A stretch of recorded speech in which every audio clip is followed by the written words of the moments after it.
এই ভিডিওটা অনেক সুন্দর হয়েছে, ভিডিওটি আগে দেখুন, তারপর কিছু কথা বলতেছি। তুমি? আসসালামু আলাইকুম আপু। ওয়ালাইকুম আসসালাম। আরে শালিকা, এই ধরো ধরো কি নিয়ে আসছে? হ্যাঁ তুমি হঠাৎ কোনো খবর টবর না দিয়ে? কি অবস্থা তোমার এখন? এই তো আসছি মোটামুটি। তুমি হঠাৎ করে? শুনলাম তোমার অসুস্থের কথা শুনে আর থাকতে পারলাম না, চলে আসলাম। বাপরে, এই তো ও অসুস্থতার কথা শুনে চলে কি নিয়ে আসছো এটা? আচ্ছা আমার কাছে দাও, আমার কাছে দাও, আমার কাছে দাও। আপু অসুস্থ, কি খবর দিব বলেন? আর মানে থাকতে পারলাম না। কেমন আছো মা? ঠিক আছে যাও, তুমি ওই রুমে যাও, ফ্রেশ হয়ে নাও। আসলে তো ভালো কথা, এখন কি রান্না করবো না কিছুই তো নাই।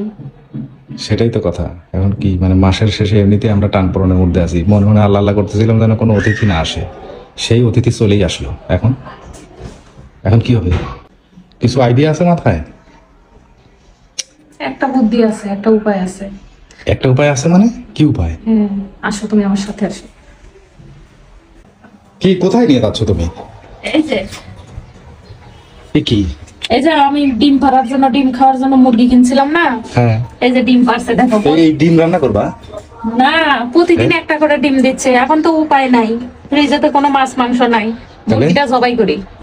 মুরগিটাই জবাই করবা? তো কি করবো? ছোটবেলায় দেখছি যে বাড়িতে মেহমান আসলে পরে আম্মা তারায় তারায় আমাদের মুরগি ধরাইতো, আর তোমার এই মুরগি এখানে তুমি কিনে নিয়ে এসছো ডিম পাড়ার জন্য। ডিম পারতেছো, প্রতিদিন একটা করে ডিম পারতেছো। ডিম পাড়া মুরগি এখন জবাই করাবো? আজ ঠিক আছে করো। এখন উপায় নাই, আগে মান সম্মান বাঁচাইতে হবে, মেহমান আসছে, আর মুরগি যে ডিম পারে ওটা দেখে লাভ নেই। চলো সবাই করে দাও, দুপুর হয়ে গেছে।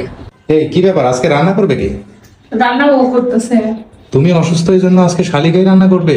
বাপ রে, বোনের প্রতি এত দরদ। গুড। কি রান্না শেষ? হ্যাঁ রান্না শেষ, এখন খাওয়া দাওয়া। যাক, শালিকা আসায় আজকে সে নিজেই রান্না করছে, বোন অসুস্থ।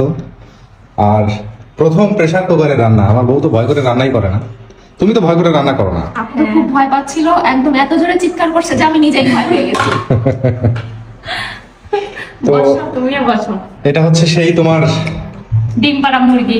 ডিম পাড়া ফার্মের মুরগি একটা নিয়ে আসছিলা বাজার থেকে, হ্যাঁ প্রতিদিন একটা করে ডিম খাবে এই আশায়। হ্যাঁ। তো যা হোক, শালিকার মানে আশা উপলক্ষে আমাদের সবারই একসাথে খাওয়া হচ্ছে। আর সবচেয়ে ভালো কথা হচ্ছে তোমার এই অসময়ে যে শালিকা আসছে তোমাকে দেখার জন্য, এটার জন্য আমি মনে করি ওকে একটা স্পেশাল থ্যাঙ্কস দেওয়া উচিত। তাহলে আমি থ্যাঙ্কস চাই না, অনেক অনেক ভালোবাসা চাই। হ্যাঁ, ভালোবাসাই আমরা দিচ্ছি তোমাকে। আমার